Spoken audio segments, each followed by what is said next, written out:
ज्ञानाञ्जनशलाकया चक्षुरुन्मिलितं येन तस्मै श्रीगुरवे नमः।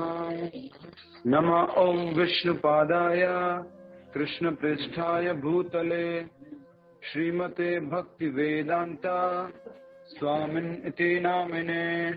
नमस्ते सारस्वते देवे गौरवाणी प्रचारिणे निर्विशेषा शून्यवादी पाश्चात्य देश तारिणे। हे कृष्ण करुणा सिंधो दीनबंधो जगतपते गोपेश गोपिका कांता राधा कांता नमोस्तुते। तप्त कांचन गौरांगी राधे वृंदावनेश्वरी वृषभानुसुते देवी प्रणमामि हरिप्रिये। वाञ्छाकल्पतरुभ्यश्च कृपा सिन्धुभ्यैव च पतितानां पावनेभ्यो वैष्णवेभ्यो नमो नमः। जय श्री कृष्ण चैतन्य प्रभु नित्यानंद श्री अद्वैत गदाधरा श्रीवासादि गौर भक्त वृंदा। हरे कृष्ण कृष्ण कृष्ण हरे हरे हरे राम राम राम हरे हरे। एक हमारी भगवद गीता है प्रभु जी के पास में, वो प्रीचिंग बैल कर उनको बोले प्रीचिंग बैल। मेरा तो मोबाइल से चल रहा है, वो भी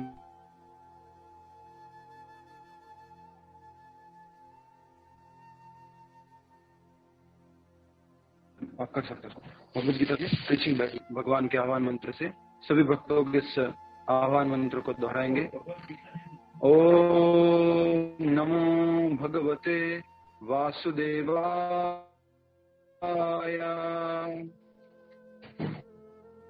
ओम नमो भगवते वासुदेवाय। प्रीचिंग बैल। ओम नमो भगवते वासुदेवाय। मुखम करोति वाचालम अंगुम लंघयते गिरिम यत्कृपातमहं वंदे श्री गुरुदीनतारिणम्। हरे कृष्णा।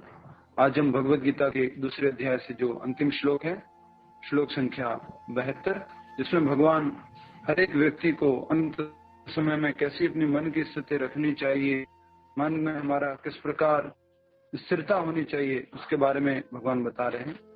और हमने इसके बारे में कल श्लोक और उसका अनुवाद समझ लिया था। अब हम आगे उससे समझने जा रहे हैं।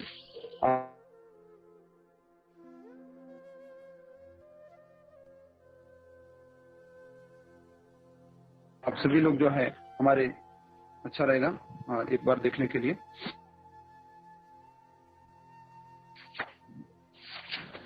एषा भ्रामि स्थिते पार्थ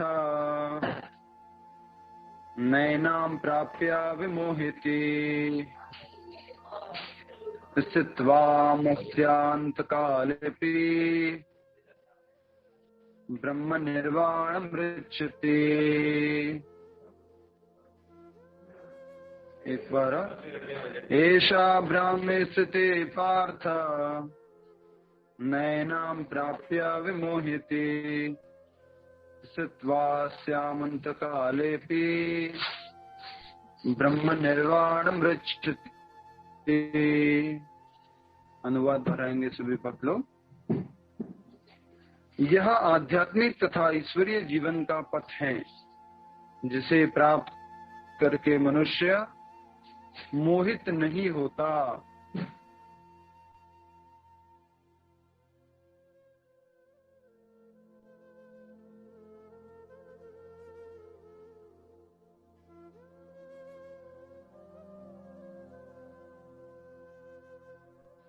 यदि कोई जीवन के भगवद गीता का और भगवान कह रहे हैं कि कोई इस स्थिति में रहता है, कौन सी स्थिति में रहने के लिए कहा जा रहा है? ब्राह्मी स्थित, जिसमें अपना मन कैसा है? ब्रह्मन में, भगवान में स्थित है, पूरी तरह से स्थिर मन है, तो उस स्थिर मन के लिए कहा जा रहा है कि स्थिर मन वाला व्यक्ति जो है वो उसी तरह अपनी मन स्थिति को अंतिम समय में भी रखता है और फिर वो भगवान के धाम में जा सकता है। सभी लोग कह रहे हैं वॉइस थोड़ा सा डिफरेंट आ रहा है, कुछ क्लियर नहीं है, ऐसा है क्या? हरि बोल।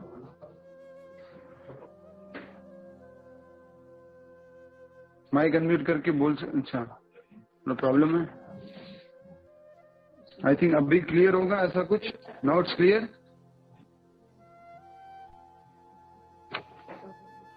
हरे कृष्ण।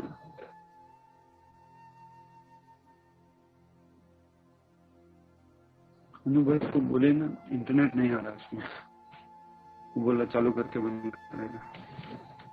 हरे कृष्णा कृष्ण कृष्ण हरे हरे, हरे राम। अगर वॉइस क्लियर है तो आप कह सकते हैं, वीडियो का कोई बात नहीं, वीडियो हम थोड़ी देर के लिए ऑफ भी कर सकते हैं। हरे कृष्ण कृष्ण कृष्ण हरे हरे, हरे राम नॉट क्लियर। देखते हैं नदी किनारे जाके शायद क्लियर हो जाए।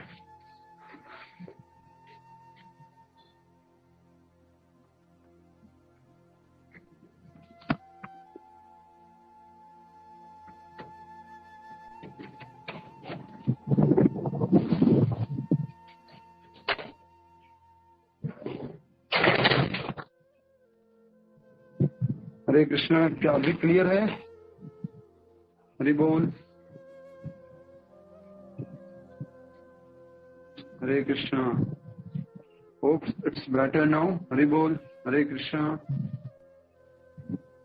Clear clear.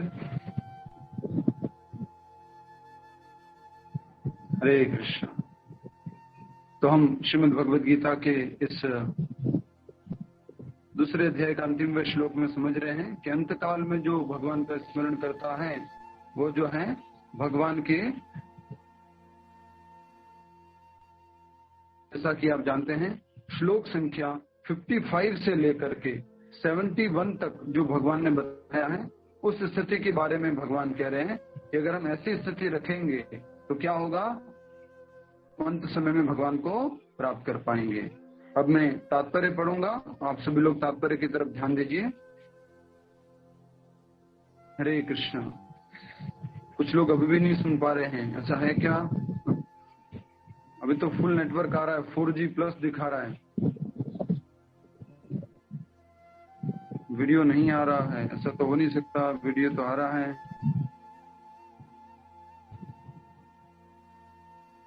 वीडियो कोई बात ही नहीं आए तो हरे कृष्ण। अब ठीक है, ओके। तो हम समझ रहे थे, अब हम तात्पर्य की तरफ आगे बढ़ते हैं। आप सभी लोग तात्पर्य को पढ़िएगा हमारे साथ साथ। थोड़ा सा नेटवर्क प्रॉब्लम है, सहन कीजिए, दूसरी जगह आए हुए हैं, परमानेंट स्थान नहीं था। आप देख सकते हैं अभी भी कुछ लोग लिख रहे नो साउंड, ऐसा नहीं होना चाहिए, अभी तो फुल नेटवर्क है। तात्पर्य श्रील प्रभुपाद जी द्वारा कृपया करके तात्पर्य को आप सभी लोग हमारे साथ साथ पढ़ेंगे। मनुष्य कृष्ण भावनामृत या दिव्य जीवन को एक क्षण में प्राप्त कर सकता है और हो सकता है उसे लाखों जन्मों बाद भी न प्राप्त हो। यहाँ पर बहुत महत्वपूर्ण लाइन लिख रहे प्रभुपाद जी, सभी लोग देख पा रहे होंगे। मनुष्य एक क्षण में भगवान को प्राप्त कर सकता है, दिव्य जीवन को प्राप्त कर सकता है और उसे लाखों जन्म भी लग सकते हैं। तो यहाँ पर ये जो बात कही गई है उसको समझने की कोशिश कीजिए। एक क्षण में खटवांग महाराज का उदाहरण दिया गया। मैं आप सभी से निवेदन करूंगा, ध्यानपूर्वक सुनिएगा, थोड़ा डिस्टर्बेंस है तो आपको थोड़ा ज्यादा ध्यान देना होगा। खटवांग महाराज एक बहुत बड़े ऋषि हुए हैं, बहुत बड़े महात्मा हुए हैं, और उन्होंने एक बार देवताओं की तरफ से युद्ध किया था। देवता लोग जो है वो बहुत परेशान थे और उनका राक्षसों के साथ युद्ध हो रहा था। तो खटवांग महाराज ने उनको मदद किया था और उनको साथ युद्ध किया। देवताओं की मदद करके खटवांग महाराज ने सभी लोगों को हरा दिया, सारे राक्षसों को हरा दिया। उसके बाद में सारे देवता पूछते हैं कि अच्छा खटवांग महाराज कृपया करके बताइए कि आपको हम क्या आशीर्वाद दे, क्या हम आपको ब्लेसिंग्स दे, क्या वरदान चाहते हो आप, ऐसा करके वो पूछते हैं। तो खटवांग महाराज कहते हैं देखो मैंने तुम्हारा इतना मदद किया और तुम कहते हो कि मुझे आशीर्वाद दोगे, तुम तो हार रहे थे, हारने वाले लोग ऐसे बोल रहे कि आशीर्वाद देंगे, तो क्या आशीर्वाद दे सकते हो तुम देवता लोग, ऐसा करके खटवांग महाराज बोलते हैं। तो फिर भी देवता लोग बोलते हैं नहीं नहीं हम देवता हैं, भगवान की हमारे पास बहुत सारी शक्तियां हैं, तो हम जो है आशीर्वाद दे सकते हैं। तो खटवांग महाराज कहते हैं कि ऐसा कीजिए, मुझे इतना बता दीजिए कि मेरा जीवन काल कितना बचा हुआ है। क्या पूछते हैं? मेरा जीवन काल कितना बचा हुआ है ये बता दीजिए। तो जो है ये खटवांग महाराज को देवता लोग बोलते हैं आपके जीवन में अब एक क्षण और बचा हुआ है। सभी लोग इशारा करके बताइए तो मैं समझ पाऊंगा कि आप सुन रहे हैं। खटवांग महाराज को देवताओं ने क्या बोला? आपके जीवन में क्या बचा हुआ है? कितना? एक क्षण, एक मुहूर्त वो बचा हुआ, बस इतना सा समय है आपके पास, इसके बाद आपको ये शरीर छोड़ना पड़ेगा और आपकी मृत्यु हो जाएगी। तो खटवांग महाराज इमीडिएटली तुरंत प्रभाव से वहां से वो निकल जाते हैं और तुरंत जो है वो जा करके भगवान की भक्ति करने लग जाते हैं, और भक्ति करते ही तुरंत वो भगवत धाम को, दिव्य भगवान के लोक को, कृष्ण लोक को प्राप्त होते हैं तुरंत एक क्षण में। ये जो है प्रभुपाद जी इसीलिए लिख रहे हैं कि किसी को एक क्षण भी लग सकता है और किसी को लाखों जन्म भी लग सकते हैं। एक बार प्रभुपाद जी का शिष्य जो है प्रभुपाद जी से पूछते हैं, प्रभुपाद जी आप कहते हैं कि हरे कृष्ण महामंत्र जप करने से सारे पाप खत्म हो जाते हैं, तो हमने तो बहुत सारे पाप किए हैं, जन्मों जन्मों से पाप किए, कितना टाइम लगेगा सबको खत्म होने में? जन्मों जन्मों से पाप किया, कितना टाइम लगेगा बताइए प्रभुपाद जी। तो प्रभुपाद जी क्या कहते हैं मालूम है? प्रभुपाद जी का वो वीडियो भी आप देखिएगा, जरूर देखिएगा। प्रभुपाद जी बोलते हैं 1 मिनट। प्रभुपाद जी क्या बोलते हैं? 1 मिनट, 1 सेकेंड, 1 सेकेंड में तुम जो है सारे पापों से मुक्त हो सकते हो। इतनी ज्यादा इस हरे कृष्ण महामंत्र में ताकत है, ऐसा करके प्रभुपाद जी उस अपने शिष्य को बोलते हैं।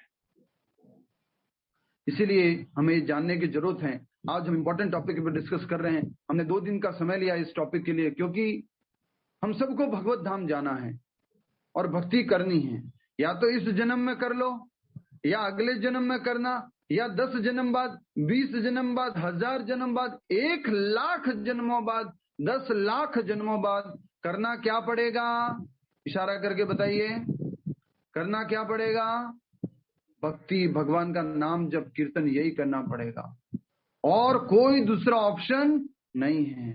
तो क्यों ना हम इसी ले, क्यों हम एक और जीवन अपना बेकार करें? हमें किसी भी प्रकार से अपना समय नहीं गंवाना है। एक जीवन जो मिला है उसका सदुपयोग कर लेना चाहिए पूरी तरह से।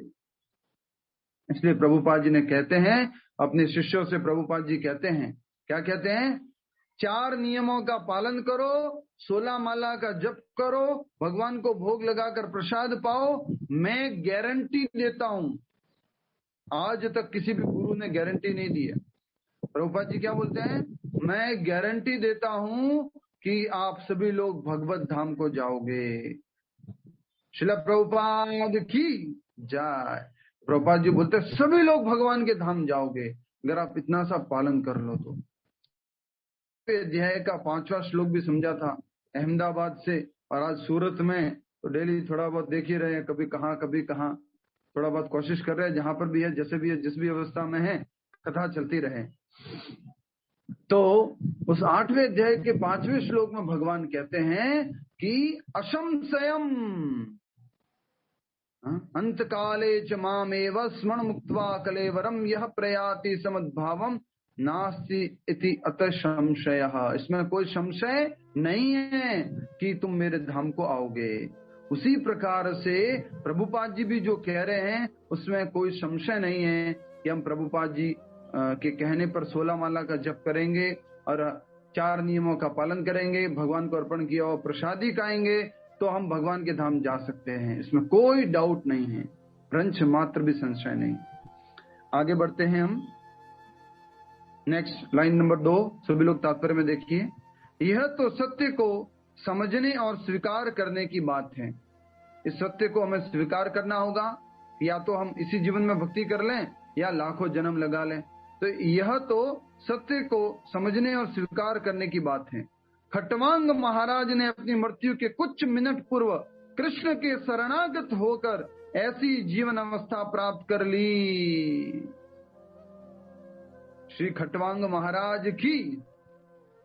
आप में से अगर कुछ भक्त लोग ये सोच रहे हो कि मैं भी खटवांग महाराज जैसे बन जाता हूँ, लास्ट में जो है एकदम से मेरे को भगवान याद आ जाएंगे, मैं भगवान को याद कर लूंगा और भगवान के धाम चला जाऊंगा, तो ये बात तो बिल्कुल भी सोचना गलत है। ऐसा हमें सोचना नहीं चाहिए, ये हमारी बहुत बड़ी गलती हो जाएगी। खटवांग महाराज को तो बताया था देवताओं ने, देवताओं ने बोला क्या आशीर्वाद चाहिए, तो खटवांग महाराज बोलते इतना बता दो बस, मेरे जीवन में टाइम कितना बचा है, मैं और कितना समय इस शरीर में रहूंगा। तो उस जानकारी के बाद वो तुरंत भक्ति में लग गए। राइट, अब हम आगे बढ़ रहे हैं। प्रवीणा माता जी कहाँ जा रहे हैं आप?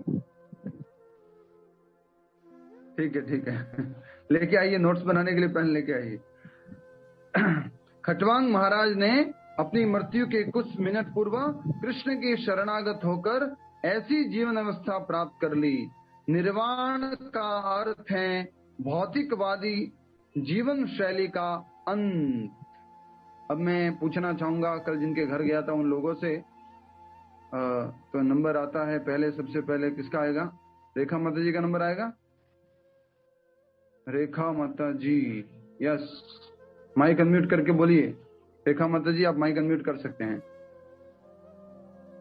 डरिए मत। सभी लोग बोलते हैं प्रभु जी बहुत डर लगता है आप जो प्रश्न पूछते हैं, डरना नहीं है। हमारा प्रश्न है आपसे, जैसे कि कहा गया है निर्वाण का अर्थ भौतिकवादी जीवन शैली का अंत, उसी प्रकार से विचार शून्य होना से क्या अर्थ है? इच्छा रहित होना से क्या अर्थ है? कोशिश कीजिए। इच्छा रहित होना से क्या अर्थ है? विचार शून्य होने से क्या अर्थ है? पिछले श्लोक में लिखा था मनुष्य को इच्छा रहित होकर, अहंकार रहित होकर, ममता रहित होकर जो है भगवान की भक्ति में करना लग जाना चाहिए। यस रेखा माता जी, क्या मतलब है इच्छा रहित होने से? भूल गए? अरे रे रे, ठीक है, कौन बताएगा? आपकी फ्रेंड से पूछ लेते हैं। ठीक है, प्रवीणा माता जी बताइए, माइक अनम्यूट करके बोलिए। प्रवीणा माता जी माइक अनम्यूट कर सकते हैं, बोलिए आप। मेरे को भी क्या मतलब है विचार शून्य होने से? विचार शून्य पता नहीं, कल ही तो पूछा था। शीतल जी बताइए, आज सूरत वालों का नंबर है। हरे कृष्णा। हरे कृष्ण प्रभु जी। हरे कृष्णा।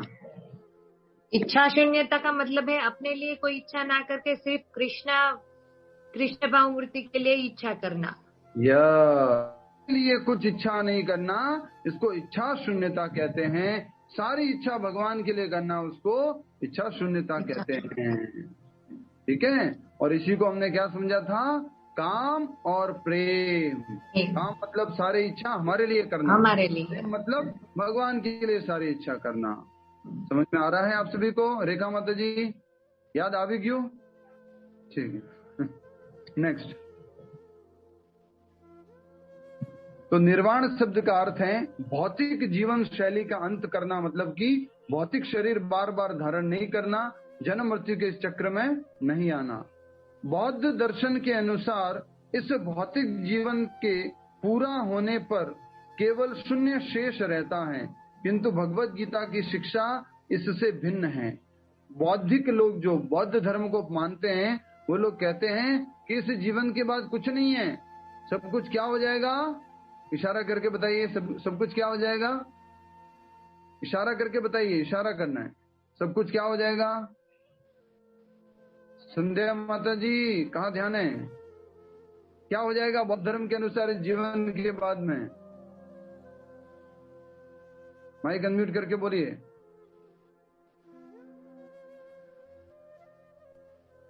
यस, बोलिए। वो आत्मा को नहीं मानते, वो सोचते हैं कि शरीर मिट्टी में मिल जाएगा, शरीर मिट्टी में मिल जाएगा, कुछ नहीं रहेगा, शून्य हो जाएगा। यस, बौद्ध धर्म क्या कहता है? निर्वाणम या शून्य। सब लोग इशारा कीजिए। बौद्ध धर्म क्या कहता है? सब कुछ शून्य हो जाएगा, इस जीवन के बाद कुछ भी नहीं है, कुछ भी नहीं। तो ऐसा करने वाले बौद्ध धर्म को भगवत गीता सपोर्ट नहीं करती है। भगवत गीता ये नहीं कहती है कि इस जीवन के बाद सब कुछ शून्य हो जाता है और कुछ नहीं रहता। बौद्ध दर्शन के अनुसार इस भौतिक जीवन के पूरा होने पर केवल शून्य शेष रहता है, किंतु भगवत गीता की शिक्षा इससे भिन्न है। वास्तविक जीवन का शुभारंभ इस भौतिक जीवन के पूरा होने पर होता है। हरि बोल। एक बार सभी लोग बोलिए, निताय गौड़ प्रेमानंदे, हरि हरि बोल। हरि हरि हरि बोल। वास्तविक जीवन की शुरुआत कब होती है? वास्तविक जीवन की शुरुआत होती है इस भौतिक जीवन के अंत होने के बाद में। सोचिए, अभी तक जो हम जीवन जी रहे हैं, ये जीवन कैसा है? ये डुप्लीकेट जीवन है, ये ओरिजिनल जीवन नहीं है। अभी तो हम स्वप्न में जी रहे। वास्तविक जीवन कब चालू होगा? इस जीवन के बाद में, ये भौतिक शरीर छोड़ने के बाद में वास्तविक जीवन शुरू होगा। कुछ लोग बोलते हैं जिंदगी जी लो, जितना मर्जी आते हैं अच्छे से जी लो, जो भोग करना है कर लो। और मैंने आपको कल एक परिवार का उदाहरण देना चाहूंगा। जो भी परिवार है उसको अदरवाइज मत लीजिए। घर में गए थे हम, तो वहां पे एक बच्चा था और वो बच्चा हमारे से प्रश्न पूछता है, प्रभु जी मेरे को रात में ये भूत के सपने क्यों आते हैं प्रभु जी? ऐसे करके वो बच्चा पूछ रहा था, रात में मेरे को भूत के सपने आते हैं। तो मैंने बोला अच्छा एक बात बताओ, क्या देखते हो? ऐसा क्या देखते हो तुम? तो उसने क्या बोला मालूम है? प्रभु जी मैं तो है ना वो क्या कहते हैं, तारक मेहता का उल्टा चश्मा, वो देखता हूँ बोले। क्या बोला उसने? तारक मेहता का उल्टा चश्मा देखता हूँ। तो मैंने कहा उसमें कौन सा भूत आ गया? नहीं वो दया है ना, दया बहन, वो बन चुकी है, वो राक्षसी बन चुकी है, भूत बन चुकी है। तो वो उसको देखता रहता है और देखते उसके मन में ऐसे विचार हो गए हैं कि वो क्या सोच रहा है, अब भूत आ रहा है सपने में। सोचिए, हमने क्या बोला था? जो देखोगे, जो खाओगे और जो सुनोगे, तो वैसे ही विचार आएंगे। अब दया को देखोगे और जेठालाल को देखोगे तो अंतकाल में कौन आएगा याद? जेठा भाई, दया बहन, हाँ? तो गड़बड़ हो जाएगा। किसको याद करना है? कृष्णा को याद करना है। तो ये हमें बहुत समझने की जरूरत है। इसलिए हमने कहा था ना आपको, मेरे को कल प्रैक्टिकल उदाहरण मिल गया। जो देखोगे वैसा ही विचार आते हैं, वैसा ही मन में चलता रहता है। वो छोटा सा 8 साल का बच्चा होगा, लगभग 8-9 साल का, और वो जेठालाल और ये तारक मेहता का उल्टा चश्मा और दया, और उसमें भी वो क्या बोलती है उसको, डाकन, क्या मालूम क्या बोला उसने, वो बन गई है। उस कारण से वो उसको देखता है और सपने में उसको वही आता है। तो कृष्ण को देखो, कृष्ण को खाओ, कृष्ण को सुनो, तो कौन याद आएगा? कृष्ण याद आएगा। ठीक है, हरे कृष्णा। नेक्स्ट, वास्तविक जीवन का शुभारंभ इस भौतिक जीवन के पूरा होने पर होता है। स्थूल भौतिकवादी के लिए यह जानना पर्याप्त होगा कि इस भौतिक जीवन का अंत निश्चित है, किंतु आध्यात्मिक दृष्टि से उन्नत व्यक्तियों के लिए इस जीवन के बाद अन्य जीवन प्रारंभ होता है। जो मेटेरियलिस्टिक लोग हैं, भौतिकतावादी लोग हैं, वो क्या कहते हैं? इस जीवन के बाद कुछ नहीं है, ये जीवन हो गया, उसके बाद सब कुछ खत्म है। लेकिन अध्यात्मवादी लोग जो होते हैं, स्पिरिचुअलिस्ट होते हैं, उनको मालूम है कि इस जीवन के बाद और जीवन है। और बोला गया है, कहां पर बोला गया है? दूसरे अध्याय में ही भगवान बोलते हैं। क्या कहते हैं भगवान? देहिनोऽस्मिन् यथा देहे कौमारम यौवनम जरा तथा देहांतर प्राप्ति धीरस्तत्र न मुह्यति। जैसे कि एक जो आत्मा है शरीर धारण करती है और वो कुमार अवस्था से यौवन अवस्था, यौवन अवस्था से वृद्धावस्था, और वृद्धावस्था के बाद में देहांतर, शरीर त्याग देते हैं और अगला शरीर धारण करते हैं। तो ये तो अध्यात्मवादी को मालूम है कि इस जीवन के बाद एक और शरीर है। प्रभुपाद जी से जब पूछा गया किसी साइंटिस्ट ने, तो बोलते हैं कि प्रभुपाद जी, इस जीवन के बाद और भी जीवन है क्या? प्रभुपाद जी बताते हैं हाँ, इस जीवन के बाद एक और जीवन है। बट वो साइंटिस्ट, बड़े बड़े लर्नेड स्कॉलर, फिलोसोफर, वो लोग क्या बोलते हैं? इस जीवन के बाद और कोई जीवन नहीं है, सब कुछ खत्म हो जाना है। तो प्रभुपाद जी इसलिए कहते हैं वहां पर कि ये शिक्षा जो है भगवत गीता की और कहीं नहीं मिलती है, मात्र हमारे वैदिक शास्त्र और जो आचार्य परंपरा, गुरु शिष्य परंपरा, उसके द्वारा ही ये शिक्षा मिल सकती है। बड़े बड़े साइंटिस्ट, बड़े बड़े फिलोसोफर, बड़े बड़े वैज्ञानिक भी नहीं जानते हैं इसके बारे में कि इस जन्म के बाद, इस मृत्यु के बाद हमें एक और नया जन्म लेना पड़ता है।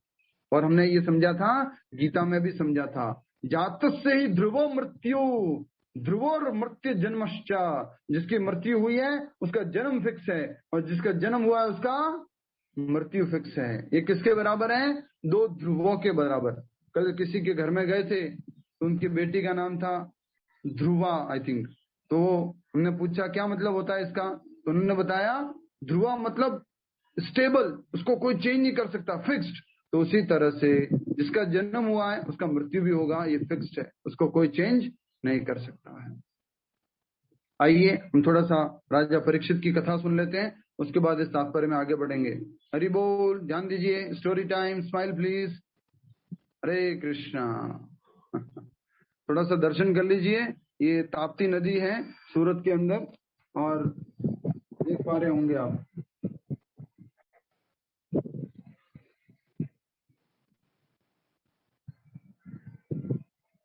तो इसी किनारे बैठ करके आज की कथा हो रही है, ताप्ती नदी के किनारे बैठकर। हरे कृष्ण। तो आप जैसा कि जानते हैं सभी भक्त लोग, राजा परीक्षित जो है, कौन बताएगा किसके बेटे थे? राजा परीक्षित किसके बेटे थे? अर्जुन। सभी लोग माइक अनम्यूट करके बोलिए, राजा परीक्षित किसके बेटे थे? अभिमन्यु के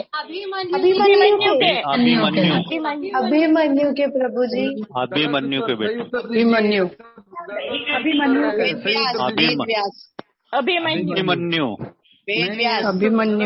अभिमन्यु के बेटे थे प्रभु जी। अभिमन्यु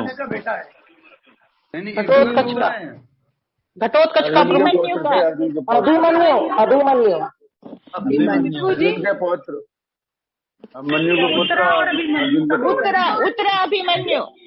उत्तरायण अभिमन्यु, ये अर्जुन के। जी, बहुत बहुत धन्यवाद आप सभी का, बहुत बहुत धन्यवाद। आप सभी ने उत्तर दिया उसके लिए, और जिसने गलत उत्तर दिया है ना, उनको पनिशमेंट मिलेगा अभी। हाँ, कोई बोल रहा है व्यास देव जी का और घटोत्कच का, और क्या मालूम किसका किसका बेटा बना दिया। राजा परीक्षित कम से कम आई थिंक 3 बार तो मैंने अपनी भगवत गीता कथा में बोला है। परीक्षित किसका बेटा है? अभिमन्यु का, अर्जुन का पोता है परीक्षित। कहाँ कहाँ क्या क्या बता दिया मालूम नहीं। हमारे में से किसी को जस्ट इतना बोला था कि आप पटेल हो, तब तो पूरा उनको एकदम से प्रभु पटेल नहीं खैनी। अब सोचो, उसको राजा परीक्षित को बोलोगे कि तुम व्यासदेव जी के बेटे हो, तो उसकी क्या हालत होगी, वो क्या सोच रहे होंगे। मेरे माध्यम से तो पूरी ये भागवत आई, और ये लोग मेरे को ही नहीं जानते हैं मैं किसका बेटा हूँ। कैसी कथा सुनते हैं वो लोग, ऐसे सोचेंगे। तो वेद व्यास जी के बेटे नहीं हैं, घटोत्कच के बेटे नहीं हैं, वो अभिमन्यु के बेटे हैं परीक्षित।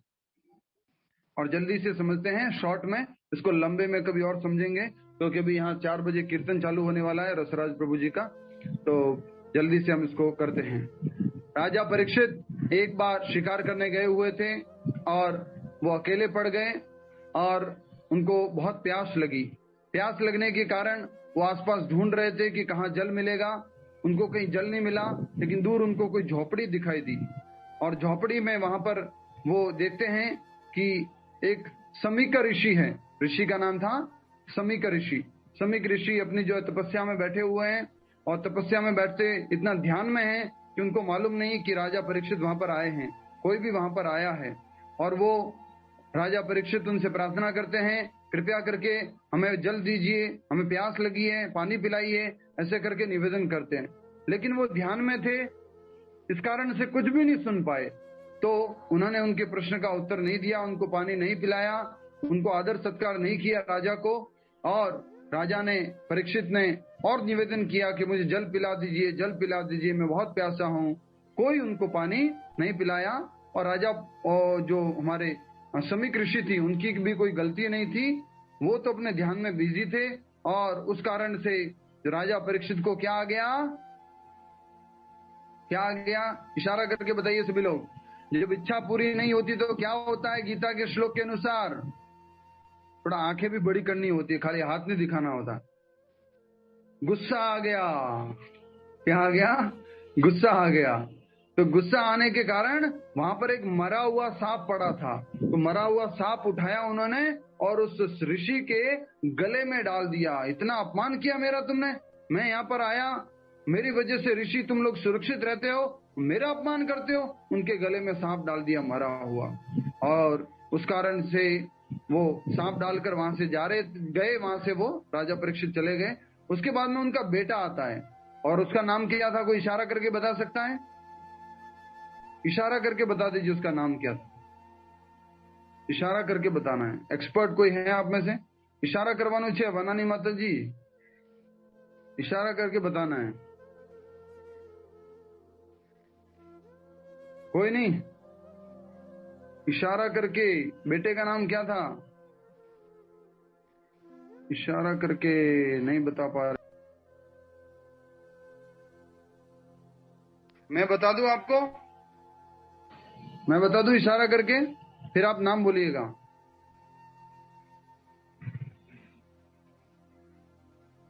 अब बताइए क्या नाम था? कौन बता सकता है? यस, खन्ना माता जी बताइए। माइक अनम्यूट करके बोलिए खन्ना माता जी। जी श्रृंगी महाराज। अब खन्ना माता जी है, भूमिका महाजन जी। श्रृंगी ऋषि। हाँ, आपको पूछा नहीं है ना किसी को? जिसको पूछा उसको बताने दीजिए। ठीक है, तो उनका नाम था श्रृंगी ऋषि। और श्रृंगी ऋषि ने फिर क्या किया? हाथ में जल लिया, अपने पिताजी को देखा कि उनके गले में सांप पड़ा है, तो उनको भी गुस्सा आ गया और उन्होंने हाथ में जल लिया और जल लेकर के उन्होंने मंत्र उच्चारण किया। बोला, राजा परीक्षित, जिन्होंने मेरे पिताजी के गले में मरा हुआ सांप डाला है, इतना घोर अपमान किया है मेरे पिताजी का, 7 दिन बाद तक्षक नाग के काटने से उनकी मृत्यु हो जाए, ऐसा करके वो श्राप दे देते हैं। ब्राह्मण का बेटा भी इतना पावरफुल होता था उस टाइम, ऋषि का बेटा भी इतना पावरफुल होता था मंत्र उच्चारण में। तो उनको श्राप दे दिया और राजा परीक्षित को मालूम पड़ा कि उनको श्राप मिला है। लंबी कथा है, शॉर्ट में बता रहा हूँ कि जब वापस समीक ऋषि को मालूम पड़ा कि बेटे ने ऐसा श्राप दिया है, समीक ऋषि बहुत दुखी हुए। इस छोटी सी बात के लिए तुमने राजा परीक्षित को, जो पूरी सृष्टि को अच्छे से चला रहे हैं, भगवत भक्ति के साथ में चला रहे हैं, उनको तुमने श्राप दे दिया। उनको बहुत गुस्सा आ गया था राजा समीक ऋषि को। तो राजा परीक्षित को ये खबर मालूम पड़ती है। राजा परीक्षित चाहते, ध्यान से सुनिए इस बात को, राजा परीक्षित चाहते तो उस श्राप को वो शून्य कर सकते थे, उस श्राप को खत्म कर सकते थे, लेकिन राजा परीक्षित ने उस श्राप को स्वीकार किया और स्वीकार करके गंगा नदी के किनारे घर, परिवार, पत्नियां, बच्चे, संसाधन, सुविधा सब कुछ छोड़ के गंगा नदी के किनारे चले गए और 7 दिन तक दृढ़ व्रत का पालन किया। कौन सा व्रत था वो? 7 दिन तक बिना खाए पिए वो रहेंगे, कुछ जल नहीं लेंगे, कुछ खाएंगे नहीं, और अब भगवान की कुछ कथा का श्रवण करेंगे। तो उन्होंने सुखदेव गोस्वामी से भागवत कथा का श्रवण किया। तो श्रीमद् भागवत कथा में आता है कि अंत काल में हमें क्या करना चाहिए? तो कथा का श्रवण करना चाहिए। जैसे कि भी हम कथा का श्रवण कर रहे हैं, तो हमें तो मालूम नहीं अंत काल कब है, तो अच्छा है कि हम कथा का श्रवण करते रहे। एक बार हम शाम की कथा कर रहे थे, हमें याद है, और तेजी से भूकंप आया था हमें खुशी थी कि हम उस टाइम क्या कर रहे थे, कथा कर रहे थे, भगवान का नाम जप कर रहे थे, खुशी थी। कुछ हो भी जाता तो वो अच्छी बात होती, भगवान का धाम को प्राप्त करती। इसलिए यही हमें समझना है। राजा परीक्षित की कहानी से आपको बता दे, राजा परीक्षित न सोए, न कुछ वॉशरूम गए, न कुछ उन्होंने किया।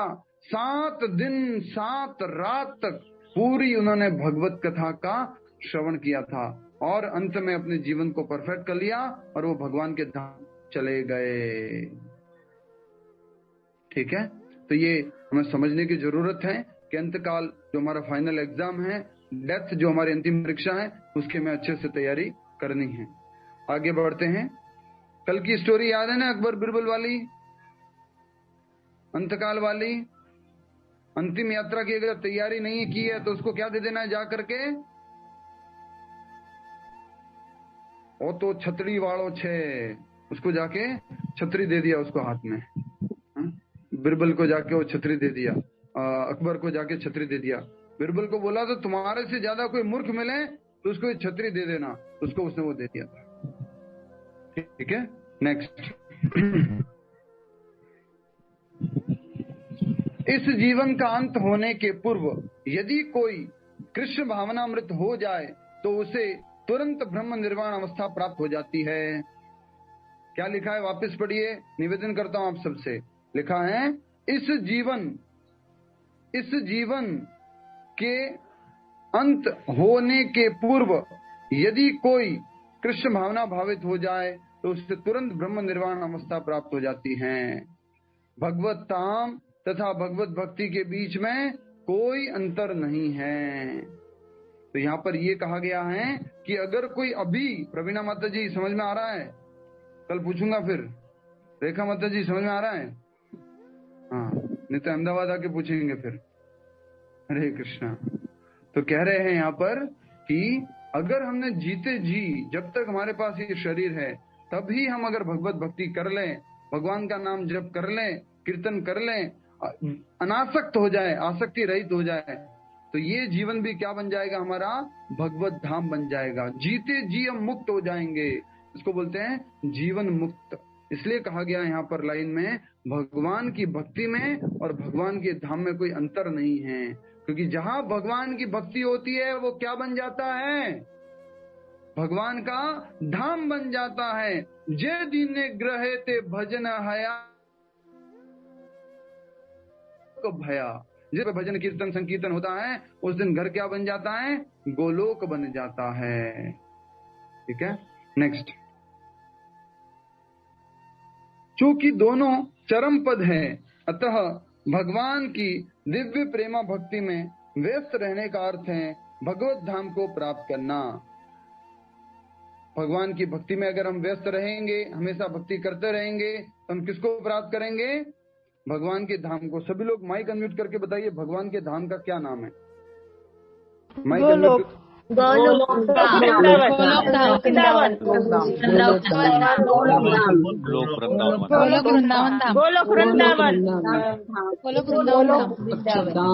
वृंदावन धाम। बिल्कुल सही है, भगवान के धाम है गोलोक वृंदावन धाम। तो अगर हम भक्ति का अभ्यास करेंगे तो हम गोलोक वृंदावन धाम जा सकते हैं।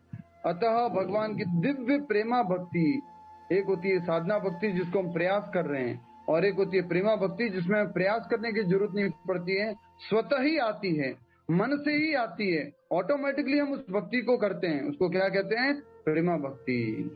अभी तो माला उठानी पड़ती है, भोग लगाना पड़ता है, सुबह जल्दी जबरदस्ती उठना पड़ता है लेकिन जब प्रेमा भक्ति आ जाएगी तब ये सब आसानी से होगा और स्वतः ही हो जाएगा।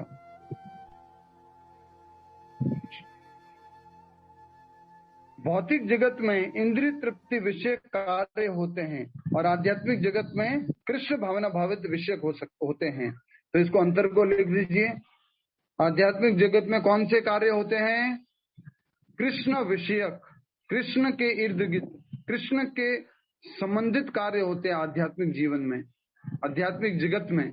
और भौतिक जगत में किससे संबंधित कार्य होते हैं, भौतिक जगत में जो है इंद्रिय तृप्ति विषय कार्य होते हैं। समझ पा रहे हैं आप? भौतिक जगत में इंद्रिय तृप्ति विषय कार्य, इसको बोलेंगे in the material world all activities are surrounded by sense gratification and in the spiritual world all activities are for Krishna. भगवान श्री कृष्ण के लिए सारी आध्यात्मिक जगत में क्रियाएं होती हैं। ये आपके टेस्ट में प्रश्न आएगा।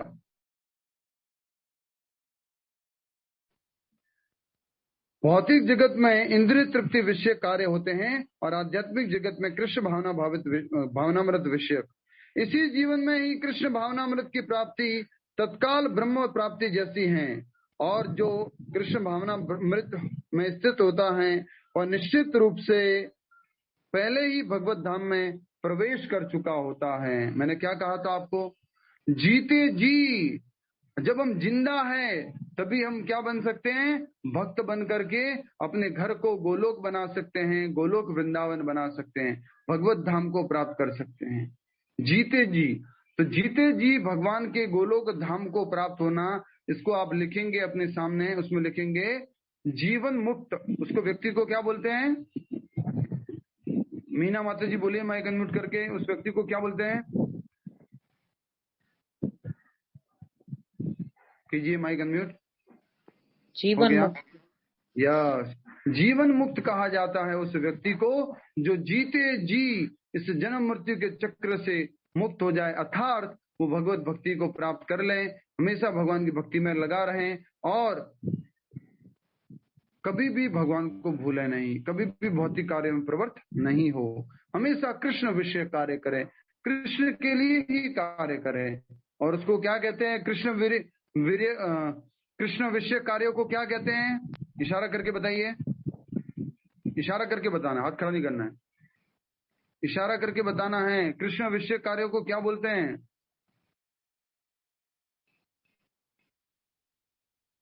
नहीं बताएंगे? यस, कुछ लोगों ने बता दिया है, वेरी नाइस। हार्ट, हार्ट को शो कीजिए। हार्ट क्या होता है? प्रेम का सिंबल क्या है? कृष्ण विषय कार्य को प्रेम कहते हैं, प्रेम, ठीक है। और जो हम अपने विषय इंद्रिय तृप्ति विषय कार्य है उसको क्या कहते हैं? काम। नेक्स्ट, इसी जीवन में ही कृष्ण भावनामृत की प्राप्ति तत्काल ब्रह्म प्राप्ति जैसी है, और जो कृष्ण भावनामृत में स्थित होता है वह निश्चित रूप से पहले ही भगवत धाम में प्रवेश कर चुका होता है। उसको भगवान के धाम में अलग से जाने की जरूरत नहीं है। उसके लिए भौतिक संसार ही क्या बन जाता है? गोलोक वृंदावन धाम बन जाता है, क्योंकि वो हमेशा कृष्णा कॉन्शियस रहता है। नेक्स्ट, ब्रह्म और भौतिक पदार्थ एक दूसरे से सर्वथा विपरीत हैं। भौतिक और ब्रह्म, ब्रह्म मतलब आध्यात्मिक, भौतिक मतलब भौतिक, जो earth water fire air ether इसका ऐसे बना हुआ है। ब्रह्म तथा भौतिक पदार्थ एक दूसरे से सर्वथा विपरीत हैं, अतः ब्राह्मी स्थिति का अर्थ है भौतिक कार्यों के पद पर न होना। ब्राह्मी स्थिति का अर्थ है आध्यात्मिक कार्यों के पद पर होना। भगवत गीता में भगवत भक्ति को मुक्त अवस्था माना गया है। सगुणान समतीत्येतान ब्रह्म भूयाय कल्पते, कहा गया है कि भगवत भक्ति अगर कोई व्यक्ति करता है तो उसको क्या कहा गया है? सभी लोग माइक अनम्यूट करके बोलिए। जो भगवान की भक्ति जीते जी करता है उसको क्या कहा गया है? मुक्त, मुक्त, जीवन मुक्त, मुक्त, जीवन मुक्त हो जाएगा। तो जीते जी भी आप मुक्त हो सकते हो, कोई आसक्ति नहीं है, किसी से कोई आसक्ति नहीं है, बिना आसक्ति के उसको क्या कहते हैं? जीवन मुक्त हो जाता है। और उसकी आसक्ति जो है मात्र कृष्ण में रहती है। ऐसी भक्ति को, ऐसे व्यक्ति को क्या कहते हैं? जीवन मुक्त कहते हैं। बहुत अच्छा। नेक्स्ट, भगवत गीता में भगवत भक्ति को मुक्त अवस्था माना गया है। सगुणान समतीत्येतान ब्रह्म भूयाय कल्पते, अतः ब्राह्मी स्थिति भौतिक बंधन से मुक्ति है। अगर हम भगवत भक्ति को प्राप्त कर लेते हैं, ब्राह्मी स्थिति से मतलब है कि हमारी जो स्थिर मन वाली स्थिति है, श्लोक संख्या 55 से श्लोक संख्या 71 तक जो हमारे को बताया गया है, वो स्थिति जो है उसको क्या कहा गया है? ब्राह्मी स्थिति। जिसमें मन only and only and only Krishna से आसक्त रहता है और किसी से आसक्त नहीं रहता है। ठीक है, लास्ट पैराग्राफ है, आप सभी लोग ध्यानपूर्वक सुनिए। भक्तिविनोद ठाकुर महाराज कुछ कहना चाहते हैं। इस द्वितीय अध्याय को संपूर्ण ग्रंथ के प्रतिपाद्य विषय के रूप में संक्षिप्त किया है। तो भक्तिविनोद ठाकुर महाराज ने इस द्वितीय अध्याय का नाम क्या दिया था? गीता का क्या नाम है? इस दूसरे अध्याय का नाम सभी लोग माइक अनम्यूट करके बोलिए। गीता का सभी लोग सार। बोलना है, कोई भी गीता का सार। सांख्य योग, गीता का सार। सांख्य योग, सांख्य योग। सांख्य योग, का सार। सभी लोग बोलिए, एक लोग क्यों बोल रहे हैं? सभी लोग बोलिए। गीता का सार। गीता का सार। बहुत अच्छा। तो इस अध्याय का नाम दिया है भक्तिविनोद ठाकुर महाराज ने गीता का सार। गीता का सार नाम दिया है भक्तिविनोद ठाकुर महाराज ने इसका। हरे कृष्णा, बहुत अच्छा। तो ये बात यहाँ पर हम समझे हैं। और ये जो गीता मैंने कल भी कहा नहीं चाहिए थी, भगवान ने बता दिया अर्जुन को तो मुझे कैसे प्राप्त कर सकते हो, मन को स्थिर कैसे रख सकते हो, इंद्रियों को संयमित कैसे कर सकते हो, इंद्रियों को मुझ में कैसे लगा सकते हो, सब कुछ बता दिया भगवान ने। बट अंत में फिर भी भक्तिविनोद ठाकुर इस बात को क्लियर कर रहे हैं कि यस, ये गीता का सार तो है, एसेंस तो है, लेकिन फिर भी इसके आगे भी और कुछ चीजें बाकी है। नेक्स्ट, भगवत गीता के प्रतिपाद्य हैं कर्मयोग, ज्ञान योग तथा भक्ति योग। भगवत गीता में क्या क्या बताया गया है? कर्म योग, ज्ञान योग, भक्ति योग और अष्टांग योग भी कह सकते हैं। इस द्वितीय अध्याय में कर्म योग तथा ज्ञान योग की स्पष्ट व्याख्या हुई है एवं भक्ति योग की झांकी भी दे दी गई है। इस प्रकार श्रीमद् भगवत गीता के द्वितीय अध्याय गीता का सार का भक्ति वेदांत तात्पर्य पूर्ण हुआ। तो यहाँ पर कहा जा रहा है कि इस द्वितीय अध्याय में क्या बताया गया है? कर्म योग और कौन सा योग बताया गया? आशिता जी बताइए, माइक अनम्यूट करके। ज्ञान योग। आशिता जी। कर्म योग, भक्ति योग। दूसरे अध्याय में क्या बताएं? आशिता खैनी। सांख्य योग। नहीं, लास्ट में क्या लिखा है? कौन कौन से योग बता दिए यहाँ पर? कर्म योग, ज्ञान योग और भक्ति योग दिया गया है। और थोड़ा सा झांकी, झलक दी गई है। किसकी दी गई है? भक्ति योग की झलक दी गई है। राइट। आइए अब हम सब लोग मिलके विश्व प्रसिद्ध सबसे महत्वपूर्ण कार्य भगवान के नाम का जप कर ले। प्रभु जी हरे कृष्णा। हरे कृष्णा। हमें हर क्षण प्रभु नाम जपना चाहिए, प्रभु भक्ति में रहना चाहिए, ताकि अंत समय तक हमें प्रभु ही याद आए और कुछ ना याद आए। हर समय भगवान को ही याद करना चाहिए, जिससे कि अंत समय में वही याद आए। बहुत अच्छा। नेक्स्ट, प्रैक्टिकल पॉइंट एक एक करके बोलिए। 4 प्रैक्टिकल पॉइंट बस, ज्यादा नहीं।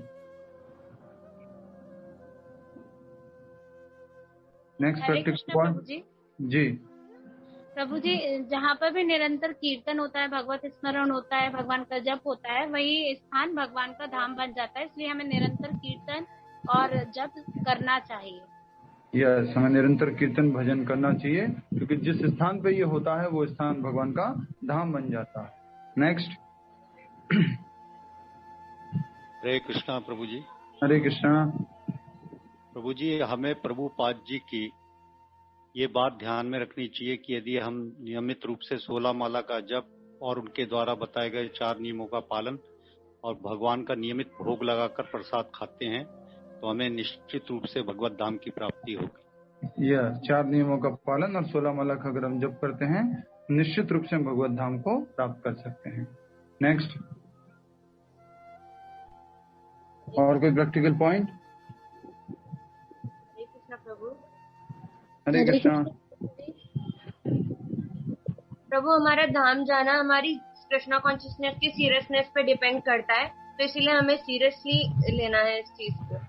यस, हमारा भगवान के धाम जाना कृष्ण भक्ति की सीरियसनेस, कितना हम ज्यादा सीरियस है भक्ति के प्रति, उसके ऊपर निर्भर करता है। तो हमें सीरियस होना चाहिए भक्ति में। नेक्स्ट। हरे कृष्ण प्रभु जी। हरे कृष्ण। हमें हर दिन भक्ति में अपने आप को पूरा रमा के जितना हो सके रखना चाहिए, क्योंकि वास्तविक जीवन इस जीवन के बाद है, ऐसा भगवत गीता में बताया है। दूसरे धर्मों में इसका वर्णन नहीं हुआ है, लेकिन वास्तविक जीवन जो है उसकी शुभारंभ जीवन के बाद होता है। उसकी अंतिम समय की तैयारी अभी से चालू कर देनी चाहिए, हर दिन भक्ति में रम के। इस जीवन के बाद शुरू होता है, इसका अर्थ क्या कि अगला जीवन भी हम भौतिक शरीर धारण करेंगे तो वो जीवन नहीं, जो हमारी भगवत धाम जाने वाली जो सोल जिसे हम तैयार कर रहे हैं उस जीवन की बात, मतलब मुझे ऐसा लग रहा है प्रभु जी वो समझाया गया था इसमें। आध्यात्मिक जीवन, भगवान के धाम जाने के बाद जो जीवन है वो हमारा वास्तविक जीवन है। भौतिक जीवन में जो हम जीवन जी रहे हैं भौतिक जगत में, ये हमारा वास्तविक जीवन नहीं है। तो वास्तविक जीवन तो तब शुरू होगा जब हम भगवान के धाम, अपने घर, back to home, back to godhead, जब भगवान के धाम अपने घर जाएंगे। ठीक है, नेक्स्ट। और कोई प्रैक्टिकल पॉइंट? हरे कृष्णा। हरे कृष्णा प्रभु जी। हरे कृष्णा। हम कृष्ण भावनामृत में रहकर जीवन मुक्त हो सकते हैं। यस, बहुत अच्छा प्रैक्टिकल पॉइंट बोला है। हमें जीते जी भी जीवन मुक्त होना है, और वो कैसे हो सकते हैं? कृष्ण भावनामृत का अभ्यास करके जीते जी भी मुक्त हो सकते हैं। प्रणाम माता जी, जिंदा है हम, ये शरीर जी रहे हैं, जीते जी भी हम मुक्त हो सकते हैं अगर भक्ति का अभ्यास करेंगे तो। नेक्स्ट। और